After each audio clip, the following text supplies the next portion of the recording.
1915 की एक ठंडी सुबह लाहौर जेल के अंदर एक 19 साल का लड़का फांसी के तख्ते की तरफ बढ़ रहा था। ना उसके चेहरे पर डर था, ना आंखों में पछतावा। वो बस मुस्कुरा रहा था। फांसी से कुछ पल पहले उसने एक बात कही, अगर मुझे 100 जन्म भी मिले तो हर जन्म में मैं भारत की आज़ादी के लिए ही मरूं।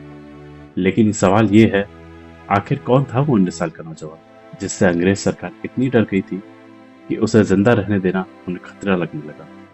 ये कहानी है करतार सिंह सराभा की, एक ऐसे क्रांतिकारी की जिसने अपनी पूरी जिंदगी भारत की आज़ादी के नाम कर दी। साल था 1896। पंजाब के एक छोटे से गांव सराभा में एक बच्चे का जन्म हुआ। नाम रखा गया करतार सिंह।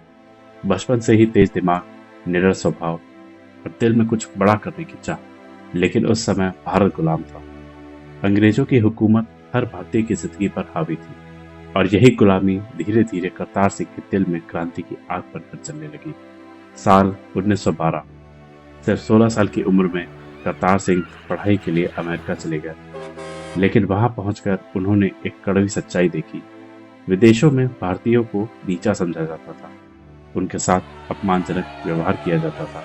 और उस दिन करतार सिंह ने तय कर लिया, जब तक मेरा देश गुलाम तब तक मेरी पढ़ाई और मेरा भविष्य सब बेकार है। अमेरिका में ही करतार सिंह जुड़े एक क्रांतिकारी संगठन से। नाम था गदर पार्टी। इस संगठन का सिर्फ एक ही मिशन था, भारत में अंग्रेजी हुकूमत का अंत।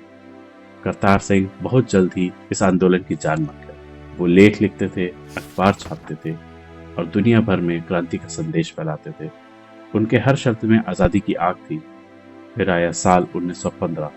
गदर पार्टी ने एक बहुत बड़ा प्लान बनाया। योजना थी भारत में अंग्रेजी सेना के अंदर विद्रोह भड़काने की। अगर यह योजना सफल हो जाती तो शायद भारत को आज़ादी कई दशक पहले ही मिल जाती। लेकिन क्रांति की इस योजना में एक गद्दार शामिल हो चुका था और उसने सारी जानकारी अंग्रेजों को दे दी। अचानक अंग्रेजों ने पूरे भारत में क्रांतिकारियों की धरपकड़ शुरू कर दी। कई लोग बच निकले, लेकिन करतार सिंह सराभा नहीं। उन्हें गिरफ्तार कर लिया गया। लाहौर की अदालत में उन पर मुकदमा चला। जज ने उनसे कहा, तुम अभी बहुत छोटे हो, अगर माफी मांग लो तो तुम्हारी सजा कम हो सकती है। लेकिन करतार सिंह का जवाब इतिहास बन गया। उन्होंने कहा, अगर देश की आज़ादी के लिए मरना अपराध है तो मैं ये अपराध बार बार करूंगा। फिर आया दिन 16 नवंबर 1915। लाहौर जेल। सिर्फ 19 साल की उम्र में करतार सिंह सराभा फांसी के तख्ते की ओर बढ़ रहे थे। कहा जाता है उस दिन भी वो क्रांति के गीत गा रहे थे। उनके चेहरे पर डर नहीं बल्कि गर्व था, क्योंकि वो जानते थे उनकी मौत एक दिन भारत की आज़ादी की राह बनाएगी। आज शायद इतिहास की किताबों में उनका नाम बहुत बड़ा नहीं लिखा जाता, लेकिन भारत की आज़ादी की नींव में उनका बलिदान हमेशा जिंदा रहेगा। और शायद इसी वजह से एक और महान क्रांतिकारी भगत सिंह उन्हें अपना आदर्श मानते थे, क्योंकि कुछ लोग सिर्फ जीते नहीं, वो इतिहास बन जाते हैं। और करतार सिंह सराभा उन्हीं में से एक थे। ऐसे कंटेंट्स को देखने के लिए हमारे चैनल को सब्सक्राइब करें, वीडियो को शेयर और लाइक करें।